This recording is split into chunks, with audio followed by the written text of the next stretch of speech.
sorry. Do you think you guys would be willing to concede some rules changes to get some Democratic votes?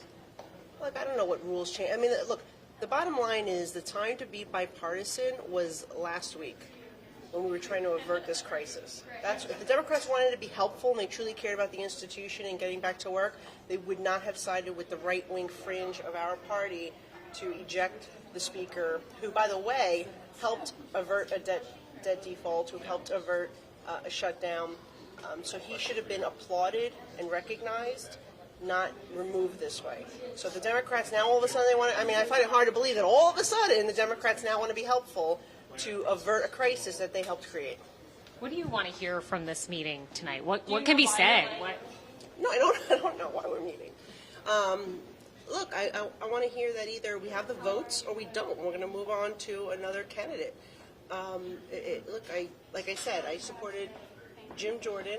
I am a team player, though. Jim Jordan did not get the most votes. Steve Scalise did. Said I'll move over and support Steve Scalise on the floor. If Steve Scalise doesn't have the votes, then we need to see maybe Jim Jordan can get to the 217 necessary. We never asked that question. But the bottom line is we have real world stuff happening.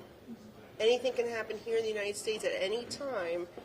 We need to support our ally Israel. We need to be able to be functioning to complete the remaining 8 bills, send them over to the Senate, and keep this government open. And that to me is a priority. And I could support any number of my good colleagues that are in this conference. We have very talented, smart leaders. We need to figure out which is the one that can get the 217. Well, how long should Steve Scalise get? Obviously, it takes a little bit of time to get members on board. So how much time should he have?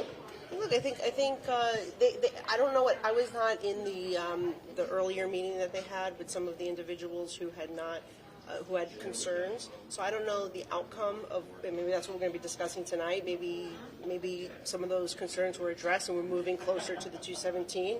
If not, I mean, we really need to reevaluate here. But I think, I'm hopeful that we'll hear that there was a good meeting earlier and that we're moving closer to that 217. We're making some progress. Is there a member, though? Like, is there anyone in the conference at this point? Because there were never Kevin McCarthy's, there were never Jim Jordans, there were never... Yeah, it's just, isn't it childish? I mean, isn't it ridiculous?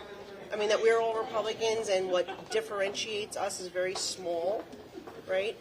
We should be taking this fight to the Senate. We should be taking the fight to the White House, not with each other. On 90% of stuff we all agree on. I think that there's a number of people who could be a speaker that we can rally behind. The idea here is to get our policies that the American people desperately want, energy independence, fiscal responsibility, secure border, over to the Senate and show that, force the Senate to actually do their job. That's what our focus should be. And it's really frustrating to me that that people are being petty and that they're holding out for all sorts of personal reasons I see them to be.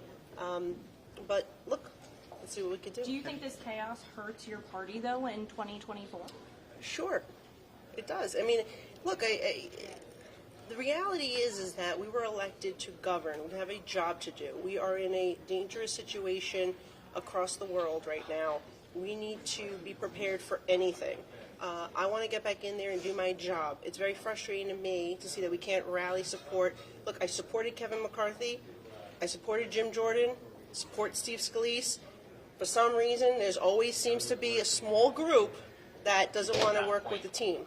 And that is frustrating for me because I'm fine with any of those three to be the speaker. I just want to get back to work and do my job. And so I think people need to recognize that this is much bigger than just one person or just this conference. It's about the country. It's about the world. And we got to stop playing games here. Thank you, Congresswoman. All right, good luck.